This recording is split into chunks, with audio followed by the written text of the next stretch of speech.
அவிசுவாசம். இயேசு விசுவாசம் இல்லாத இடத்தில் கிரியை செய்ய முடியவில்லை. மத்தேயு 13:58 படிக்கிறோம். அவருடைய அவிசுவாசத்து நிமித்தம் அவர் அங்கே அநேக அற்புதங்களை செய்யவில்லை. ஏனெனில் அவர் பன்றிகளிடம் முத்துக்களை போடுவதில்லை. மத்தேயு 7:6 பரிசுத்தமானதை நாய்களுக்கு கொடுக்காதிருங்கள், உங்கள் முத்துக்களை பன்றிகள் முன் போடாதிருங்கள், போட்டால் தங்கள் கால்களால் அவைகளை மிதித்து திருப்பிக் கொண்டு உங்களை பீறி போடும். நாம் அடிப்படையில் பன்றிகள் தான், கோவப்படாதீங்க, உண்மையை பேசுறேன். அடிப்படையில் விசுவாசம் இல்லாதவர்கள், அதை நாம் ஒத்துக்கொள்ளதான் வேணும். நம்மை பற்றி சொல்வதானால் விசுவாசிக்க தெரியாதவர்கள். ஒவ்வொரு பாயிண்டா சொல்றேன். நம்ம பத்தி தேவனை நேசிக்காமல் நம்மையே நேசிக்கிறோம், ஆனால் ஆசீர்வாதத்திற்காக தேவனை நாடுகிறோம். 1. 2, தேவனுடைய கிரியைகளை கவனித்து பார்த்து அவரை புரிந்து கொள்ளாமல் தவறாய் நடந்து தேவையின்றி கஷ்டப்பட்டு நாசமாகிறோம். 3, அவர் நம் வாழ்க்கையை நடத்த விடுவதில்லை. அவர் கையில் நம் வாழ்க்கையை கொடுக்க மாட்டோம். நாம் தான் திட்டம் பண்ணுவோம், அவர் செய்ய வேண்டும். அவர் நம் வாழ்க்கையை திட்டம் பண்ண அனுமதியும், நம் விருப்பங்கள் தான் நிறைவேற வேண்டும். அடம் பிடிக்கிறோம். 4, நம் பார்வையில் நாம் புத்திமான்கள், ஆதலால் அவர் நம்மை நடத்த முடியவில்லை. அவர் பேச கேட்காதபடியால் ஆவிக்குரிய நம் ஜீவியம் எப்போதும் நிரந்தர தோல்விதான். அவர் என்ன நினைக்கிறார் நம்மை பற்றி, அவர் வழி என்ன என்று நமக்கு தெரியாது. திறமையாக வேதத்திலிருந்து சுய போதனைகளை நமக்கு பிடித்தபடி உற்பத்தி பண்ணி போதிக்கிறோம். அவை எந்த மனுஷனையும் ஆரோக்கியமாக்காது. சுய போதனைகள் மனதை மயக்கி அழிக்கிறது. 6, அதில் விழுந்தவன் மீள்வதில்லை. இந்த காரணத்தினால் எல்லா மதமும் கேடானவையே. கிறிஸ்துவை பின்பற்றுவது என்பது வேறு, கிறிஸ்துவ மதத்தை பின்பற்றுவது என்பது வேறு. இரண்டும் வேத வார்த்தைகளை அடிப்படையாக கொண்டதுதான். இரண்டுக்கும் இடையே உள்ள ஒரே வித்தியாசம், விசுவாசத்தை அடிப்படையாக கொண்டது கிறிஸ்துவை பின்பற்றது, மற்றொன்றுக்கு மத பாரம்பரியம்தான் முக்கியம். மதத்தில் உள்ளவர்களிடம் அவிசுவாசம்தான் இருக்கும். அவிசுவாசத்தை தேவன் அருவருக்கிறார். விசுவாசத்தை கற்ற பின்பே ஒருவன் பன்றியின் தன்மையை இழக்கிறான். மதம் எப்போதும் தேவனுக்கு விரோதமானது. நம்மை வழிநடத்த நாமே ஏற்படுத்திய பொற்கன்று குட்டி. அது எங்க வருது? இஸ்ரேல் ஜனங்க வனாந்தரத்துல தங்களை திரும்ப எகிப்துக்கு போகணும்னு செய்ய அவங்களா பொற்கன்று குட்டியை ஏற்படுத்தினாங்க. அது நம் திறமையினால் அது உண்டாக்கப்பட்டது. அதனால் பாரம்பரியங்கள் விலையேறப்பட்டது. அதை போற்றுகிறோம், எப்போதும் புகழ்கிறோம், தொழுகிறோம். எந்த மதமாக இருந்தாலும் சரி, எந்த கொள்கையாக இருந்தாலும் சரி, தேவன் அதை வெறுக்கிறார். நிக்கலோய் மதஸ்தர்கள் என வெறுப்பாய் பெயரிட்டு அழைப்பதை பாருங்கள். வெளிப்படுத்தினர் 2:15. அப்படியே நிக்கலோய் மதஸ்தருடைய போதகத்தை கைக்கொள்கிறவர்களும் உங்களிடத்தில் உண்டு. அதை நான் வெறுக்கிறேன். கிறிஸ்துவ மதத்தை இயேசு உண்டாக்கவில்லை. கிறிஸ்துவின் போதனை விசுவாசம். ஆனால் அதை மட்டும் கற்காமல் கைவிட்டு விட்டோம். விசுவாசம் இல்லாவிட்டால் நம் மனம் திரும்புதல் உயிரற்றது. விசுவாசம் இல்லாவிட்டால் ஞானஸ்நானமும் உயிரற்றது. பரிசுத்தாவியை பெறுவதும் உயிரற்றது. தசம பாகம் சபை என போதனையை பெருக்கி நம்மை சாகடித்து விட்டனர். விசுவாசம் இல்லாமல் இவை எதுவும் யாரையும் மாற்றாது. மறுரூபமாக்காத எதுவும், கவனிங்க, மறுரூபம் ஆக்காத எதுவும் நமக்கு வேண்டாம். போதனை என்பது பாதை. பாதை இல்லாவிட்டால் போக முடியாது. மனம் போல சுற்றி திரிவோம். வீதி இருந்தால் அதன்படி சென்றால் நிச்சயம் போகும் இடத்திற்கு சென்று விடுவோம். கிறிஸ்துவின் போதனை சிலுவைதான். நாம் கவலை பயத்தோடு தேவனிடம் வருகிறோம். இயேசு சிலுவைக்கு போகும் முன் ஒரே வார்த்தை தான் சொல்லுகிறார், என்னுடையதெல்லாம் உம்முடையவை, உம்முடையதெல்லாம் என்னுடையவை என்று. யோவான் 17:10. என்னுடையவைகள் யாவும் உம்முடையவைகள், உம்முடையவை யாவும் என்னுடையவைகள், அவைகளில் நான் மகிமைப்பட்டிருக்கிறேன். சிலுவையில் அனுபவிக்கப் போகிற பயங்கரங்களுக்கெல்லாம் சேர்த்து ஒரு வார்த்தையில் முடித்து விட்டார். அத்தோடு பயத்தை மறந்தே விட்டார். சித்தமே ஆக கடவுது என்றபடியால் தன் ஆசையும் அழித்து விட்டார். வசனம்தான் பதில் தரும். கவலையோ பயத்தையோ அழிக்கும் வசனம். நிரந்தர விடுதலையை தரும் வழி வசனம். உம்முடையது என்றபடியால் தேவன் தான் இனி அவருடைய பாடு கஷ்டங்களுக்கு பொறுப்பு, இயேசு அல்ல.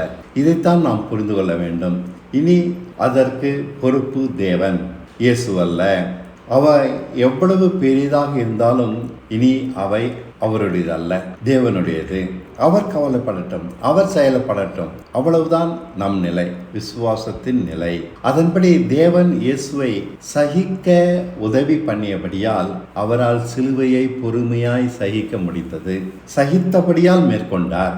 நாமும் அவரிடம் விட்டுவிடும்போது அத்தனையும் சகிக்க முடியும். நம் கவலை, பயங்களை, ஆசைகளை மேற்கொள்ளவும். ஆகையால் சிலுவை உபதேசம் நம்மை பயப்பட சொல்லித்தரவில்லை. நாம் கவலைப்படும் காரியங்களை நீக்கவும் இல்லை. மாறாக அவைகளை நாம் எப்படி மேற்கொள்ளலாம் என பயிற்றுவிக்கிறது. இவைகள் மூலம் வசனத்தின் மேல் விசுவாசத்தை சொல்லித் தருகிறது. கவலைப்படுவது பன்றியின் குணம். தேவன் நம்மை தன் பிள்ளையாக நேசிக்கிறார் என்று நம்பிக்கை இல்லாதபடியால் கவலைப்படுகிறோம். அனாதைதான் கவலைப்படும். தகப்பனை உடையவன் கவலைப்படுவானா? நிச்சயம் நமக்கு ஒரு தகப்பன் உண்டு. கவலை விசுவாசத்தை கொல்லும். அது முள்.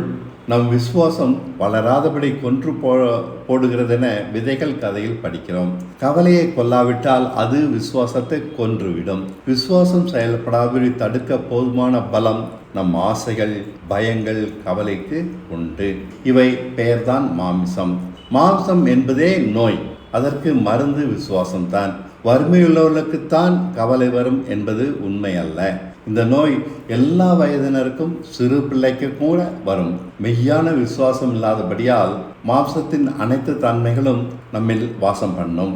நாம் நினைத்தது போல நடக்கவில்லை, நான் கேட்டது கிடைக்கவில்லை, மற்றவர்கள் போல வாழ முடியவில்லை என்ற ஏக்கமே நம் வாழ்வை குறித்த பயத்திற்கு காரணம். தேவனிடம் வரும் நாம் ஒவ்வொருவரும் பெரிய எதிர்பார்ப்பை ஏற்படுத்தி கொள்கிறோம். நாம் விரும்பியதை தந்து பயத்தை போக்கி விடுவார் என தவறாக நினைக்கிறோம். அவை நடக்கவில்லை என்றால் ஏமாந்து போகிறோம். நாம் வாழ்வது வனாந்தர வாழ்க்கையே. இதன் அர்த்தம் கிடைக்கிற வசதிதான் அவர் சித்தம். இதை கொண்டு திருப்தியாக வாழ வேண்டும். இங்கு வசதி விரும்பினபடி இருக்காது, விரும்புவது நடக்காது. இருப்பினும் தேவன் நம் அடிப்படை தேவைகளை நிறைவேற்றுவார் என்ற நிச்சயம் உண்டு. காட்டு புஷ்பங்களை காட்டிலும், சாலமோனை காட்டிலும் நாம் விசேஷமானவர்கள். ஆனால் நாம் சித்தப்படி நிச்சயம் செய்ய மாட்டார். அதற்காக ஏங்காதீர்கள்.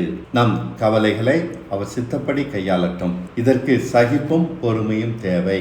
வாழ்க்கையில் ஜெயிக்க வேண்டுமானால் கவலையை ஜெயிக்க வேண்டும், ஆசையை ஜெயிக்க வேண்டும், பயத்தை ஜெயிக்க வேண்டும். ஜெயங்கொள்ளுகிறவன் எவனோ, ஜெயங்கொள்ளுகிறவன் எவனோ என்று இயேசு கிறிஸ்து 7 முறை வெளிப்படுத்தின சுவிசேஷத்தை சொல்வது இந்த கவலையும் பயத்தையும் ஆசையும் தான். மேலும் சாவு எனக்கு ஆதாயம், கிறிஸ்து எனக்கு ஜீவன் என்கிறான் பவுல். பிலிப்பியர் 1:21. கிறிஸ்து எனக்கு ஜீவன், சாவு எனக்கு ஆதாயம். சரியான சிந்தனை இது. சாவா ஆதாயம்? எந்த பாவமும், கவலையும், பயமும் செத்தவனை தொட முடியாது. அடுத்தது, கிறிஸ்து எனக்கு ஜீவன். எப்படி? புது சிருஷ்டியாகிவிட்டேன். தேவத்தன்மையுடன் சகலவித பலவீனம், தார்மார்கள், மதியினங்கள், தந்திரங்கள், தடுமாற்றம் நிறைந்த மனுஷத்தன்மைகள் அனைத்தும் இனி என்னிடம் நிரந்தரமாக ஒழிந்தே விட்டன. 1 கொரிந்தியர் 15:42 முதல் 44 வசனங்கள் வரை. மரித்தோரும் உயிர்த்தெழுதலும் அப்படியே இருக்கும். அழிவுள்ளதாய் விதைக்கப்படும், அழிவில்லாததாய் எழுந்திருக்கும். நாம் ஞானஸ்நானத்தை தான் அடைஞ்சோம். கனவீனம் உள்ளதாய் விதைக்கப்படும், மகிமை உள்ளதாய் எழுந்திருக்கும். பலவீனம் உள்ளதாய் விதைக்கப்படும், பலமுள்ளதாய் எழுந்திருக்கும். 44. ஜென்ம சரீரம், மனுஷத்தன்மை விதைக்கப்படும், ஆவிக்குரிய சரீரம் எழுந்திருக்கும். ஜென்ம சரீரமும் உண்டு, ஆவிக்குரிய சரீரமும் உண்டு. இப்போ நாம எல்லாம் ஞானஸ்நானம் பெற்றதுனால ஆவிக்குரிய சரீரத்தை பெற்றிருக்கோம். பலவீனத்தை அழிச்சாச்சு, கவலைகளை அழிச்சாச்சு, மதீனங்களை அழிச்சாச்சு, தார்மார்களை அழிச்சாச்சு, தடுமாற்றம் நிறைந்த மனுஷத்தன்மைகள் அனைத்தையும் அழிச்சாச்சு. இதுதான் இந்த வசனங்கள் சொல்லுது. இதுதான் சிலுவை உபதேசம். என்றென்றும் என் சாவினாலும் அவர் உயிர்த்தெழுதலினாலும் என்னில் ஏற்பட்ட மாற்றம் இது. இதைதான் நம்ம அனுபவமாக்கணும். இதைதான் அனுபவமாக்காம எல்லாரும் மிஸ் பண்றோம். இந்த மாற்றம் மாற வாய்ப்பில்லை. நாம் இவைகளை விசுவாசிக்காத வரை நம்மில் ஏற்படவும் ஏற்படாது. விசுவாசித்தால் போதும். இவை அனைத்தும் எனக்கே முழுமையாக இயேசுவை போல. இதை யாராலும் தடுக்க முடியாது. இவை என்னில் வாடவும் வாடாது. சாவு எனக்கு ஜீவன், கிறிஸ்து எனக்கு ஆதாயம் என்றும் இதனால் சரியாக சொல்லலாம். இயேசுவை விசுவாசிக்க தெரியாதபடியால் மனம் திரும்பிக் கொண்டே இருக்கிறோம். இருப்பினும் விடுதலை இல்லை. ஞானஸ்நானம் என்பது ஒரு போதனை. அதை கண்மூடித்தனமான சடங்கல்ல. ஆனால் தினமும் நம்மில் நிறைவேற்ற வேண்டிய ஞானம் அது. ஞானமில்லா ஸ்நானமே பெறுகிறோம், அதனால் வெளிச்சம் அடையவில்லை நாம். உலர்ந்த எலும்புகளை பார்த்து எசேக்கியேல் 37:10 சொல்லுகிறார், எனக்கு கற்பித்தபடி நான் தீர்க்க தரிசனம் உரைத்தேன். அப்போது ஆவி அவைகளுக்குள் பிரவேசிக்க அவர்கள் உயிரடைந்து காலூன்றி மகா பெரிய சேனையாய் நின்றார்கள். உலர்ந்த எலும்புகளை பார்த்து எழும்பு என தீர்க்க தரிசனம் சொல்ல வேண்டும். அவைகளுக்கு பிரசங்கம் பண்ணினால் எழும்பவா செய்யும்? என்னுடைய மாமா இறந்து 27 வருடங்கள் ஆயின. அவரை புதைத்த இடத்தில் தோண்டி எடுத்து எலும்புகளை பார்த்து தேவன் சொன்னார் என்று எழும்ப சொன்னால் எழும்பி மாமா 27 வருடங்கள் ஆனாலும் உயிரோடு வருவாரா? உலர்ந்த எலும்புகளையும் உயிர்த்தெழ பண்ணும் வல்லமை அவர் வார்த்தைக்கு உண்டு. நம்மை கிறிஸ்துவை போல மாற்ற உபதேசம் தேவையில்லை. கவனிங்க, எந்த உபதேசமும் நம்மை கிறிஸ்துவை போல மாற்ற தேவையில்லை. விசுவாசம் மட்டுமே போதும். வார்த்தையே மாற்றத்தை நம்மில் கொண்டு வரும். அதனால் அது விசுவாசிங்க. இந்த விசுவாசத்தை தான் பன்றிகளுக்கு முன் போடாதே என்கிறார். மிதித்து அதை பீறி போடும். அவர்களுக்கு இவை பைத்தியக்காரத்தனமாக தெரியும். என்ன செய்ய? அது உபதேசத்தின் தப்பல்ல, பன்றியின் குணம், அவிசுவாசம். படகில் இருந்த 11 அப்போஸ்தலர்கள் குதூகலித்தார்கள்.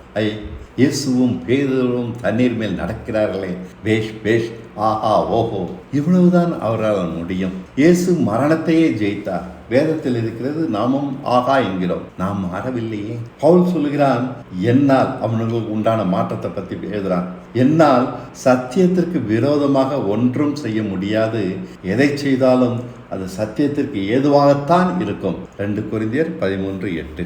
சத்தியத்துக்கு விரோதமாக நாங்கள் ஒன்றும் செய்யக்கூடாமல் சத்தியத்திற்கு அனுகூலமாகவே செய்ய கூடும். அதான் என்னால் முடியும். அவ்வளோதான் என்னோட லிமிட்டேஷன். எவ்வளவு பெரிய விஷயம் இந்த மாற்றம் அவனில் உண்டாக்கி இருக்கிறது. ஆஹா ஓஹோ. ஆனால் நாம் எவ்வளவாக அவனை மாற்றிய வார்த்தை நம்மை மாற்றவில்லையே. இயேசு மரணத்தை ஜெயித்த வாழ்க்கையைத்தான் நித்திய ஜீவன் என்கிறார். நம்மை பார்த்து மரணத்தை ஜெயிக்க சொல்லுகிறார். அதற்காக அழியாத ஜீவனை தந்திருக்கிறார். அதை சுதந்திரித்து பவுலை போல மாறுவது தானே நியாயம். அதை விட்டுவிட்டு உலகத்தையே விழுங்க தேடுகிறோமே. இதன் பலன் கவலை நம்மை பிடித்து ஆட்டு என்று ஆட்டுகிறது. என்ன செய்ய? ஏனோ நாம் சிந்திப்பதில்லை. மேஜிக்காரன் காலி தொப்பியிலிருந்து முயலை வெளியே எடுப்பது போல வசனத்தினால் கிறிஸ்துவை போல மாறுவதும் இருக்கிறது. இதை எல்லோரும் செய்ய முடியாது. வசனத்தின் மேல் மெய் விசுவாசம் இல்லாவிட்டால் தண்ணீர் மேல் நடக்க முடியாது. சிலுவைக்கு தைரியமாக செல்ல முடியாது. கவலை பயங்கள் நீக்கிவிட்டால் யாரும் இதை செய்யலாம். வசனம் நிறைவேறும் என்ற நம்பிக்கை இருந்தால் இதை எல்லா சீஷர்களும் தண்ணீர் மேல் நடந்திருப்பார்கள். பேதுரு மட்டுமல்ல, முயல் எப்படி காலி துப்பிக்குள், அதான் மேஜிக். இன்று சிலுவை உபதேசம் பெரிய சபையோ சின்ன சபையோ எதிலும் இல்லை. விசுவாசம் இல்லாமல் எப்படி ஜெயிப்போம்? ஜெயிக்க தெரியவில்லை. சிலுவையை உபதேசிக்காமல் என்னத்தை போதிக்கிறார்கள்? தங்களுக்கு பட்டதெல்லாம் சத்தியமாம். பரிசுத்த ஆவியை பெற்றாலும் நாம் மறுரூபமாகவில்லை. மாம்சத்துக்குரியவர்களாகவே இருக்கிறோம். மறுரூபமாகாத குணத்தை தான் பன்றி என்று அழைக்கிறார். கரை திரை ஒன்றுமில்லாதவர்களாக, பழுதற்றவர்களாக நியாயத்தீர்ப்பின் நாளில் நிற்க வேண்டும் நாம். ஆனாலும் அதை பற்றி நாம் கவலைப்படவில்லை. அதை பற்றி நமக்கு ஒன்றும் தெரியாது. தேவன் சொன்னபடி செய்வார் என்பதால் தான் விசுவாசம் செயல்படுகிறது. முடியாத காரியத்தை செய்ததாக ஆபிரகாமிற்கு தேவன் வாக்கு பண்ணினார். அப்படியே அவர் செய்வார் என ஆபிரகாம் அவர் வார்த்தையை மதித்தான். அவ்வளவுதான் விசுவாசம், வார்த்தையை மதிப்பது. தேவன் வார்த்தையை மதித்து நிறைவேற எதிர்பார்த்ததால் அவர் அதன்படி அவனுக்கு செய்தார். நாமும் கிறிஸ்துவின் நிறைவான வளர்ச்சியடைந்து கிறிஸ்துவை போல பூர்ண புருஷராக அழைக்கப்பட்டிருக்கிறோம் என்பது நமக்கு கொடுக்கப்பட்ட வார்த்தை.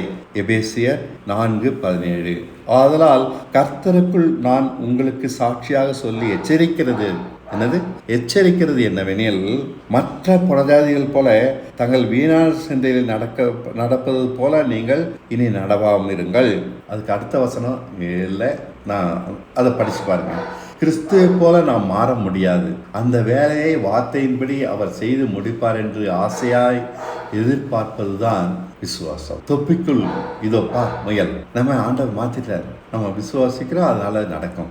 எனக்கு நடந்திருக்கு. நாம் விசுவாசிக்க ஒரே செய்தி அவசியம். ஆபிரகாமுக்கு கடற்கரை மணலத்தனையாய் அவன் சந்ததி இருக்கும் என்று அவன் விசுவாசிக்க தேவன் கொடுத்த செய்தி. அதன்படி இன்று அவனுக்கு செய்கிறார். அவன் பிள்ளையையும் பலியிட்டான். தான் ஆசைப்பட்டதை பலியிட்டான். இப்போ அவனுக்கு அவர் பெரிதளவு ஆசைப்பட்டு கடற்கரை மணலத்திலும் அவன் சந்ததியை பெருக பண்ணியிருக்கார். அவன் விசுவாசியாவிட்டால் இன்று இது நடந்திருக்குமா? அவன் பலியிடாது தான் ஆசைப்பட்டதை இறுக்கி பிடிச்சிருந்தானா நடந்திருக்குமா? நமக்கு அவர் தரும் செய்தி ரோமர் 8:30, எபிரேயர் 1 முதல் 3 வரை இருக்கிறது. நம்மை போல மனிதனான இயேசு பிதாவின் தற்சொரூபமும் மகிமையின் பிரகாசமுமாக தேவ வார்த்தையை கொண்டு மாறினார். அவர் விசுவாசியாவிட்டால் மாறியிருப்பாரா? நம்மையும் அவர் மாற்றுவார். ஆதியில் பிதாக்களிடம் வகை வகையாக பேசின தேவன் இன்று தம்முடைய குமாரன் மூலமாய் நமக்களிக்கும் நற்செய்தி இது. நீ மாறலாம். தற்சொரூபமா, பிதாவின் தற்சொரூபமா, மகிமின் பிரகாசமா இயேசுவை மாற்றிருக்கிறது போல என்னை மாற்றுவாரு. வார்த்தையானது அவரில் செய்தது போல நம்மிலும் சகல பாவங்களையும் அழிப்பதால் நாமும் பிதாவின் தற்சொரூபமும் அவர் மகிமின் பிரகாசமுமாக மாறலாம். அவரை போல நாம் விசுவாசித்தால் ஒரு ஈஃப் அங்கே இருக்கு. அடைய வேண்டிய பரிசுத்த வாழ்க்கையை உலகத்திலேயே அடைந்து விடலாம். இதுவரை விசுவாசிக்காதபடியால் அடையவில்லை.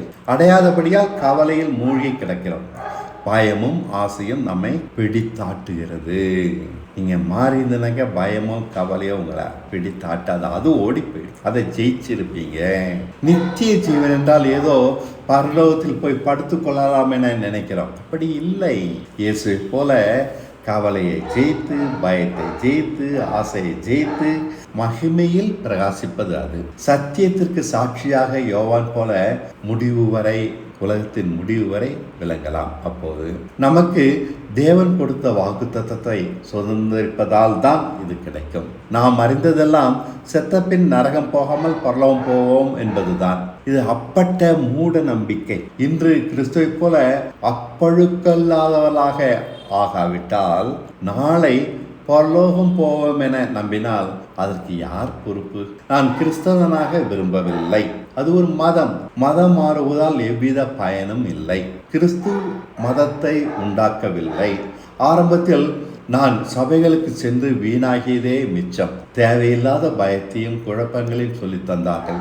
யாருக்கும் விளங்காத காரியத்தை போதித்தார்கள். பாவத்திற்கு முடிவு கட்ட தேடினேன். அங்கு அதற்கு வழி இல்லை. மாம்சம் பிசாசு என்று உளறினார்கள். இன்றும் நான் இந்துதான். இவர்களிடம் இல்லாத சத்தியம் இயேசு கிறிஸ்துவிடம் இருக்கிறது.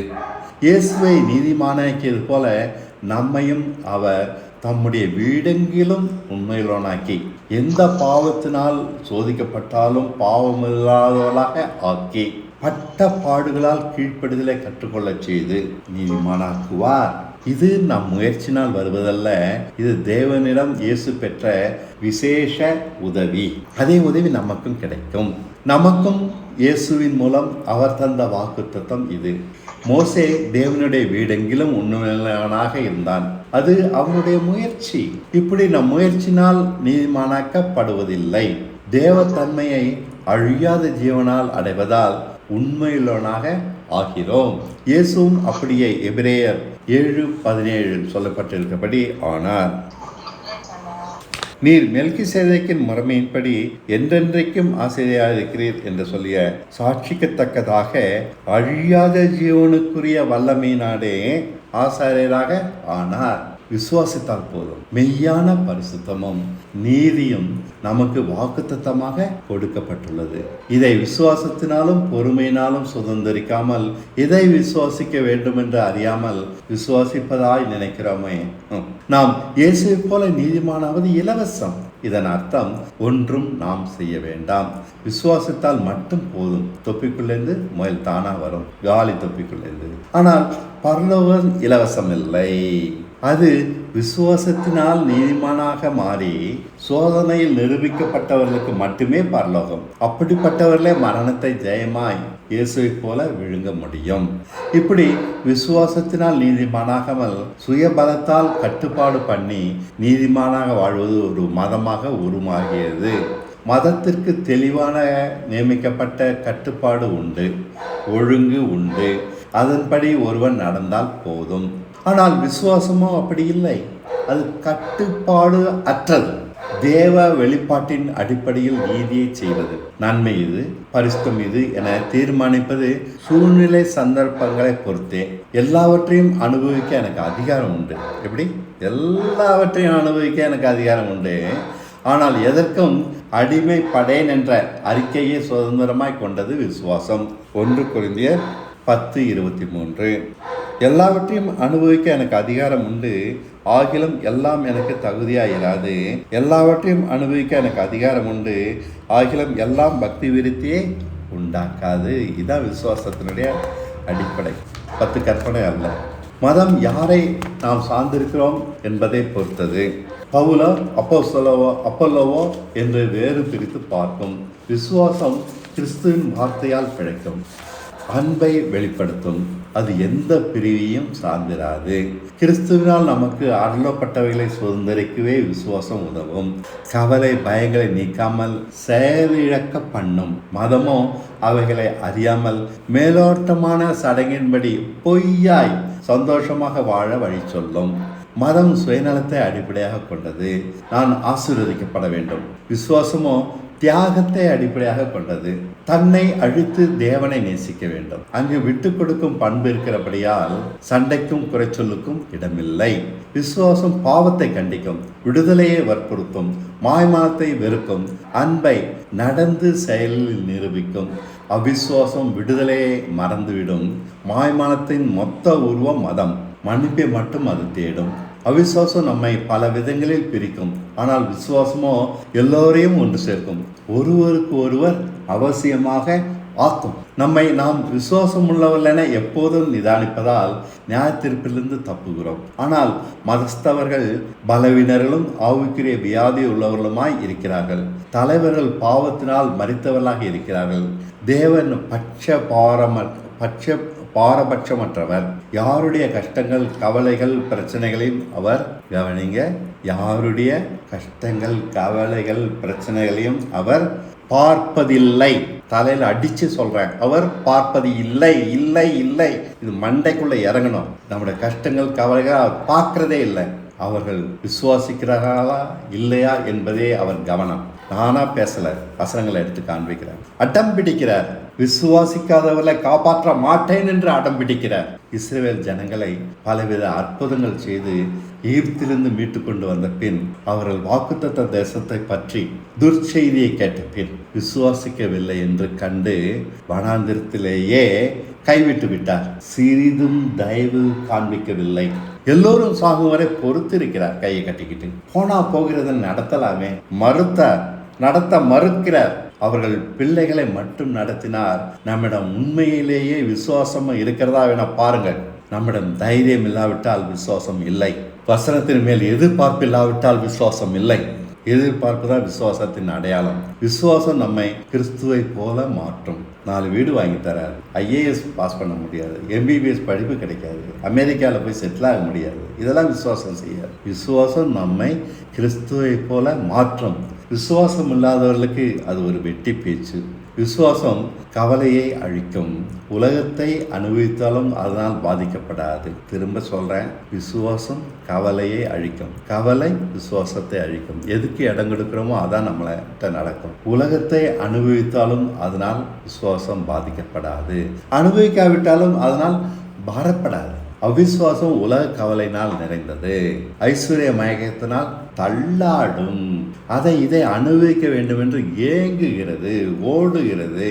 கவலையினால் ஏங்கி ஏங்கி பொசுக்கி போகிறது. அவிசுவாசம் வருமானத்தை பெருக்க தேவனை தேடும். விசுவாசம் தன்னையும் தனக்குண்டானவைகளையும் செலவு பண்ண இடம் கொடுக்கும். சகல பலகீனத்திலிருந்தும் தாறுமாறுகளிலிருந்தும் கனவீனங்களிலிருந்தும் முழுவதும் நிரந்தர மீட்பை விசுவாசம் தரும். அவிசுவாசம் அதை அறியாது. தேவனிடமிருந்து சௌகரியங்களை மட்டுமே அடைய தேடுவது அவிசுவாசம். தன் சித்தத்தை தேவனை கொண்டு நிறைவேற்றி கொள்ளும் அவிசுவாசம். தன் சுகத்தை, வசதியை இழந்து அவர் சித்தமாகிய பரிசுத்தம், நீதியை தேடுவது விசுவாசம். அவர் இஷ்டப்படி தன் வாழ்க்கையை அழிக்கும். அவிசுவாசம் அழிக்க விடாது. விசுவாசம் தேவனிடமிருந்து இறங்கி வந்து நம்மை பூர்ணப்படுத்துவது. தேவ தயவின்றி எல்லோரும் விசுவாசித்திட முடியாது. மதமோ சம்பிரதாயங்களை கொண்டது. இதை யாரும் பழகலாம், ஆனால் ஒன்றையும் இது பூர்ணப்படுத்தாது. முறுமுறுப்பு, பொருளாசை, கலகம் நிறைந்தது அவிசுவாசம். அதே சூழ்நிலையில் பொறுமை, நம்பிக்கையினால் அசையாது நிற்க விசுவாசம் தைரியம் கொடுக்கும். தேவன்பினால் செயல்படுவது விசுவாசம். தேவ அன்பாக நம்மை மாற்றுவது விசுவாசம். விசுவாசம் இல்லாமல் ஒருவனும் தேவ அன்பாக மாற முடியாது. மார்க்க பேதங்களையும் தர்க்கங்களையும் கொண்டது மதம்.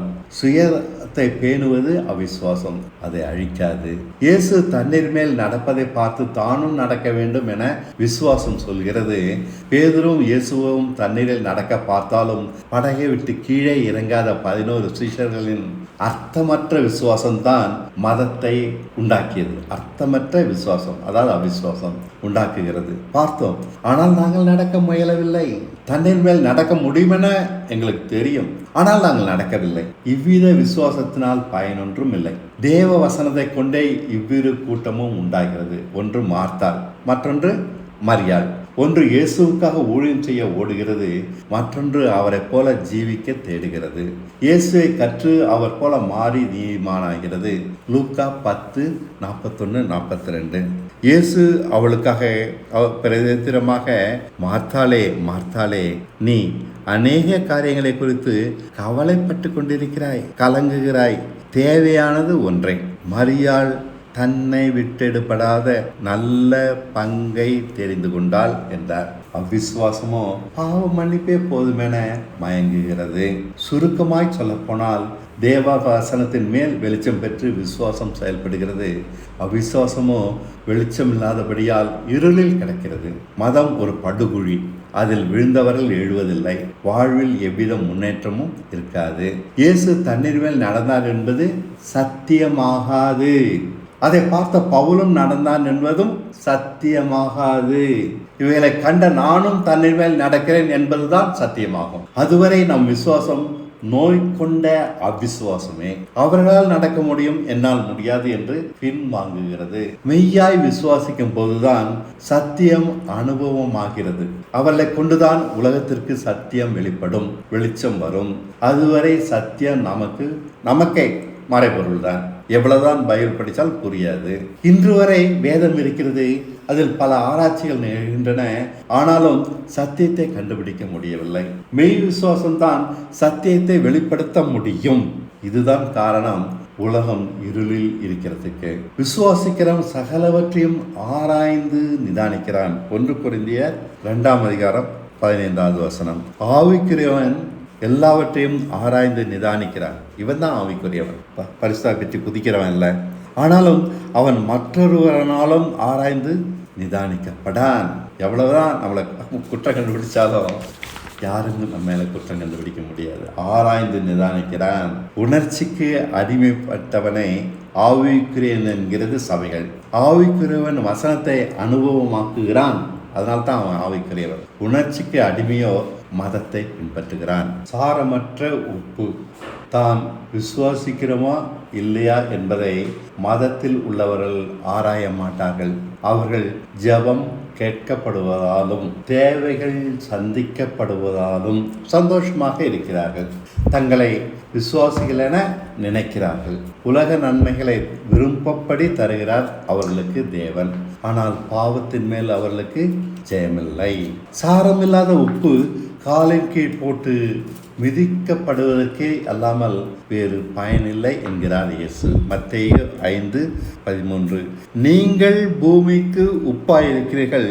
உப்பானது சாரமற்று போனால் எதனால் சாரமாக்கப்படும்? வெளியே கொட்டப்படுவதற்கும் மனுஷரால் மிதிக்கப்படுவதற்குமே ஒழிய வேறொன்றுக்கும்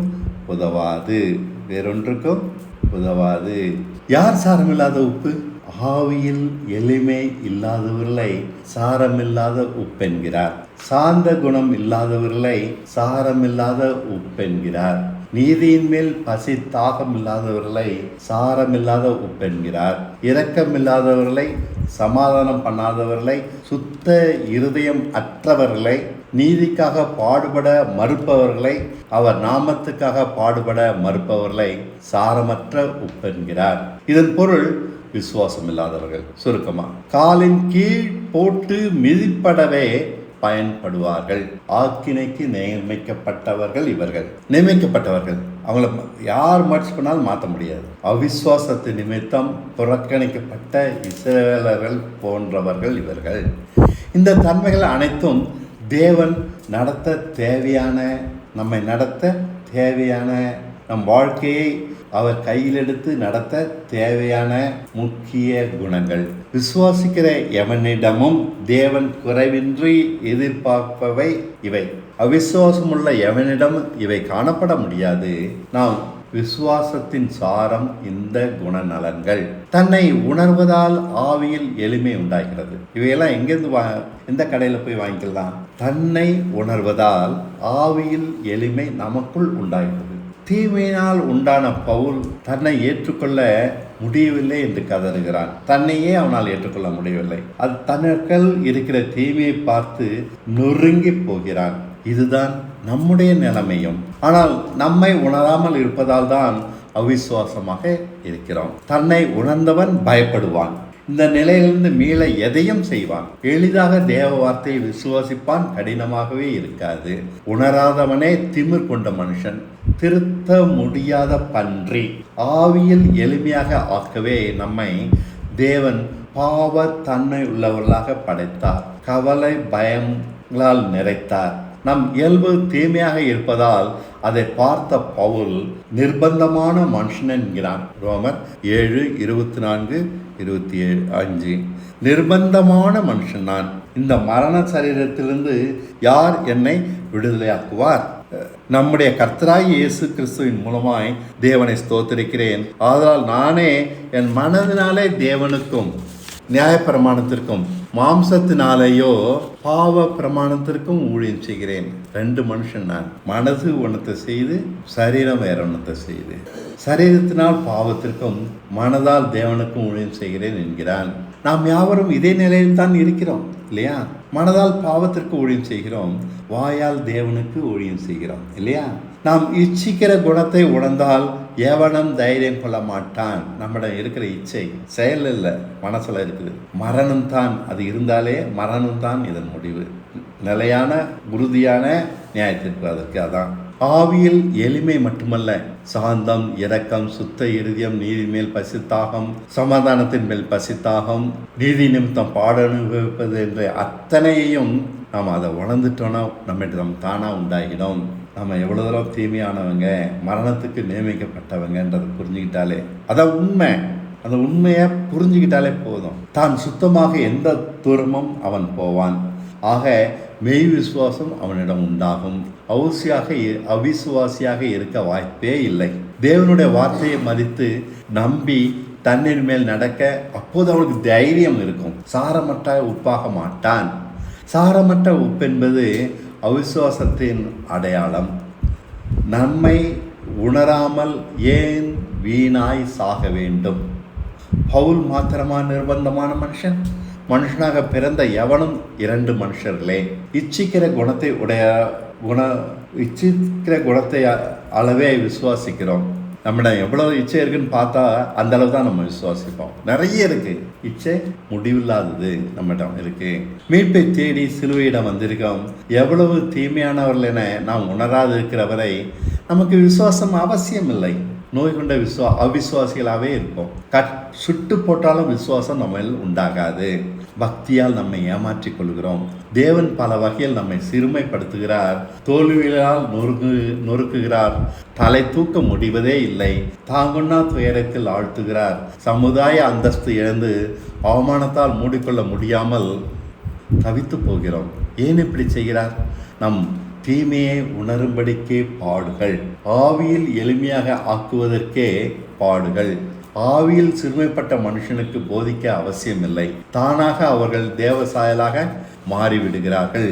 எளிமையும் பணிவும் சாந்தமும் பொறுமையும் குற்றமில்லாமல் தன்னை காப்பதில் கவனமும் நீதியின் மேல் பசித்தாகமும் காண முடிகிறது அவர்களிடம். தேவ சித்தம் தேடி தேடி செய்கிறார்கள். தன்னை இழக்க தடுமாற்றமே இல்லாமல் போகிறார்கள். ஆவியில் எளிமை உடையவர்களுக்கே பரலோகராஜ்யம் என்பதை அவர்களை பார்த்தால் உண்மை என்று புரிகிறது. தேவன் யாரை நேசிக்கிறாரோ அவர்களை கடுமையாக சிறுமைப்படுத்தி சிக்ஷிக்கிறார், சீர்படுத்துகிறார் என்று எளிதாக சொல்லலாம். அவர்களை ஆவியில் எளிமையாக ஆக்கி ரட்சிக்கிறார் என்பது புரிகிறது. தகப்பன் சிக்ஷியாத பிள்ளையுண்டோ? எபிரேயர் 12:6. கர்த்தர் எவனிடத்தில் அன்பு கூறுகிறாரோ அவனை அவர் சிக்ஷித்து தாம் சேர்த்து கொள்ளுகிற எந்த மகனையும் தண்டிக்கிறார் என்று பிள்ளைகளுக்கு சொல்லுகிறது போல உங்களுக்கு சொல்லி இருக்கிற புத்திமதியை மறந்தீர்கள் அப்படின்னு சொல்றாரு பவுல். எபிரேயர் எழுதினவர். உலக நன்மையெல்லாம் ஆசீர்வாதம் அல்ல.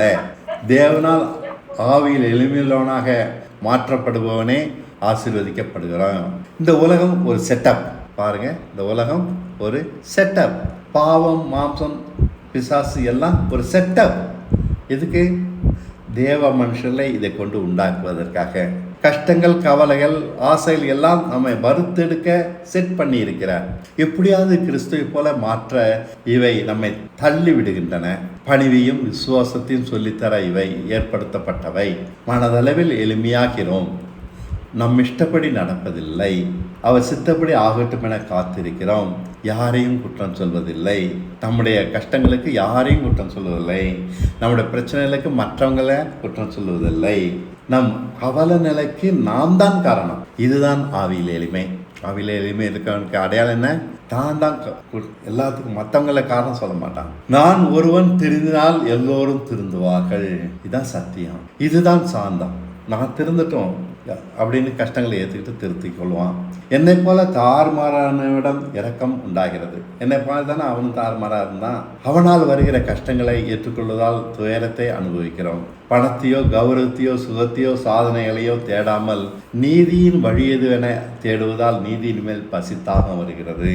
ஆசைகளை தேவனுக்கு கீழ்ப்படுத்துவதால் சுத்த இருதயம் உண்டாகிறது. கவலை பயங்களை விசுவாசிப்பதால் சுத்த இருதயம் கிடைக்கிறது. எதிரிகளையும் மன்னித்து நேசிப்பதால் சமாதானத்தை தேடுகிறோம். நீதி நிமித்தம் பாடனுபவிக்க சம்மதம். அவர் நாமத்துக்காகவும் தான். இப்படிப்பட்ட மனுஷனே விசுவாசிக்கிறான். ஒருவனை விசுவாசம் இவ்வளவாக மாற்றும். இவனிடம் மாத்திரமே கிருபை வேலை செய்யும்.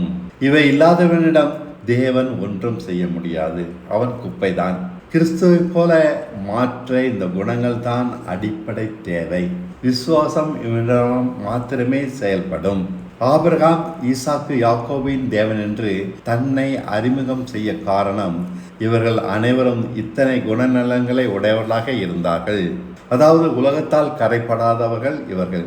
தேவன் அனுமதிக்கிற பாடுகள் இவ்வளவு தூரம் நம்மை திருத்தவே அனுமதிக்கப்பட்டுள்ளது. பாடுகளும் வசனமும் இணைந்து நம்மை கிறிஸ்துவின் சகல நற்குணமும் உடையவர்களாக பூர்ணராக மாற்றுகிறது. பாடுகள் உண்மையை தேட வைக்கிறது. வசனம் அதை நமக்கு சமீபமாக்கிறது. உண்மையை தேட ஆரம்பிக்கிற பாடுகள் மூலமா வசனத்தை பார்த்து அது சமீபமாக இருக்குதுன்னு கண்டுபிடிச்சு பிடிச்சிக்கிறோம். தூரத்தில் கண்டு அதை கட்டி அணைத்து சொந்தமாக்கி கொள்கிறோம். பாடுகள் நம்மை சிந்திக்க வைக்கிறது. வசனம் அப்போது வழியை காண்பித்து தேவத்தன்மையை நம் அனுபவமாக்கிறது. எட்டாத உயரம் இவை நம்மை இரண்டும் கொண்டு செல்கிறது. தேவன் கவலைகளை நீக்குவதில்லை, பயங்களை நீக்குவதில்லை. யுத்தம் கர்த்தருடையது என்கிறார். நான் பார்த்துக் கொள்கிறேன் என்கிறார். அவை நாம் விசுவாசிக்க கொடுக்கப்பட்ட தீனி, நம்மை பலப்படுத்தும் ஆகாரம். நம் கவலையும் கஷ்டங்களும் பிரச்சனைகளும் பயங்களும் நம் ஆசைகளையும் அவர் ஏற்பதில்லை. அவர் சித்தப்படி கடவுதை என்று விட்டுவிட்டால் தப்பித்தோம். இல்லாவிட்டால் சர்வமும் இருளும் குழப்பமுமாகத்தான் இருக்கும். அவர் தடியும் கோலும் நம்மை தேற்றும். நன்மைகளை நாம் தேட வேண்டாம். நன்மையும் கிருபையும் நம்மை தேடி வரும். தலைகீழ இல்லை, உலகத்தில் எல்லாம் அதான் சொல்கிறாங்க, நன்மை தேடுனாங்க. நான் தேட வேணாம், அது என்ன தேடி வரும். ஆகையால் நாம் ஆசைப்படுவதில் அர்த்தமில்லை. நமக்காக அவர் ஆசைப்படுவதால் அவர் நம் பிதா. ஆகையால் விசுவாசித்தால் பிழைக்கிறோம். அவர் சித்தத்திற்கு விட்டு கொடுக்கிறோம், விட்டு விடுகிறோம். நாம் எல்லோரும் அவிசுவாசிகள் தான். நம்மை பாடுகள் மூலம் பக்குவப்படுத்தாவிட்டால் உருப்பட முடியாது. பாடுகள் மறைவான ஆசீர்வாதம். சீர்படுத்தல் முக்கியமென வேதத்தில் சொல்லப்பட்டிருக்கிறது. எபேசியர் 4:12. பரிசுத்தவான்கள் சீர்பொருத்தும் பொருட்டு சுவிசேஷ ஊழியத்தின் வேலைக்காகவும் கிறிஸ்துவின் சரீரமாக சபையானது பக்தி விருத்தி அடைவதற்காகவும் சீர்பொருந்தும் பொருட்டு முக்கியம். இதுக்கு தான் எல்லாமே நடக்குது. நான் சீர்படணும், அது இல்லாமல் ரட்சிப்பில்லை. ஞானஸ்நானம் போல இது முக்கியமான விஷயம். சீர்படுத்தல். ஏனோ தானோ என தேவன் பாடுகளை தரவில்லை. ஆகையால் நீங்கள் ஆவியில் எளிமையுள்ளவென பாருங்கள், சோதிச்சு பாருங்க. சாரமற்ற உப்பாக கூடாதல்லவா? சிந்தையிலும் செயலிலும் இச்சையற்றவனாக ஆக வேண்டும். நோயுள்ளவர்கள் இதற்கு மாம்சம் என்னும் நோயுள்ளவர்கள் இதற்கு முடிவு கட்டவே சிலுவையிடம் வந்தோம். ஆசைகள் நியாயமானவை, அதுவே வேண்டாம். இச்சைகள் மிஞ்சின ஆசைகள், அதை கர்த்தர் பார்த்துக்கிறாரு. அதனால ஆண்டவர்கிட்ட எல்லாத்தையும் கொடுக்குறோம். நியாயமான ஆசைகளையும் வேண்டான்னு சொல்கிறோம். பிள்ளை வேண்டும் என்பது ஆபிரகாமின் ஆசை, அது வேண்டான்னு சொல்ல முடியுமா? ஆனால் நட்சத்திரங்கள் அளவு பிள்ளைகள் உனக்கு தருவேன் என்பது தேவனுடைய வாக்கு. அவர் நமக்காக மிஞ்சி ஆசைப்படுறார். நமக்காக அவர் நினைப்பெல்லாம் பெருசாகவே இருக்கு. தன் ஆசைகளை தேவ சித்தத்திற்கு அவன் பணிய வைக்கிறான். பிள்ளையை பலியிடுறான், அப்புறம் மறந்துடுறான். அவன் ஆசை பிள்ளை வேணுன்றதை மறந்துடலாம். எப்படி? தேவன் சொன்னபடி தரவில்லை பிள்ளையை. வெகு காலத்துக்கு பின் தான் ஈசாக்கை தந்தார். இப்போது ஆசை பிள்ளை மேல் இருந்து மாறி உண்மையான அன்பை தேவனிடம் கண்டதால் அவர் மேல் பற்றி கொண்டது. இதுதான் சீர்படுத்துதல். இப்போது ஆபிரகாமை பலியிடும்படி ஈசாக்கை கேட்கிறார். சிறிதும் சுணங்காமல் அதையும் செய்கிறார். அவன்கிட்ட ஆசை இல்லை. நம்ம ஆசைகள் பல, அவை நம்மை ஆளத்தான் செய்யும். அடக்க முடியாது, அடக்கவும் வேண்டாம். அவர் ஆசையை அடக்க சொல்லவில்லை, மாறாக பெரியதாக வாக்கு பண்ணி அதை மறக்க செய்கிறார். ஆசைப்பட்டதை அவர் தராமல் தன் அன்பை நமக்கு பல விதத்தில் நிரூபிக்கிறார். அதை பார்த்து பழகிய பின் நம் ஆசைகள் காணாமல் போகின்றன. அவர் சித்தம் எதையும் செய்ய சம்மதிக்கிறோம். சிலுவையானாலும் ஏற்றுக்கொள்கிறோம்.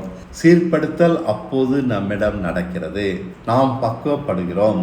கிறிஸ்துவை போல பட்ட பாடுகளால் கீழ்ப்படுதலை கற்றுக்கொள்கிறோம். இவ்வளவு தூரம் நம்மை விசுவாசம் கொண்டு செல்லும். இவ்வளவு தூரம் நம்மை பிதாவின் சிங்காசனத்தில் இயேசுவுடன் அமர பண்ணுவதாக சொல்கிறார். வெளிப்படுத்தல் 3:21.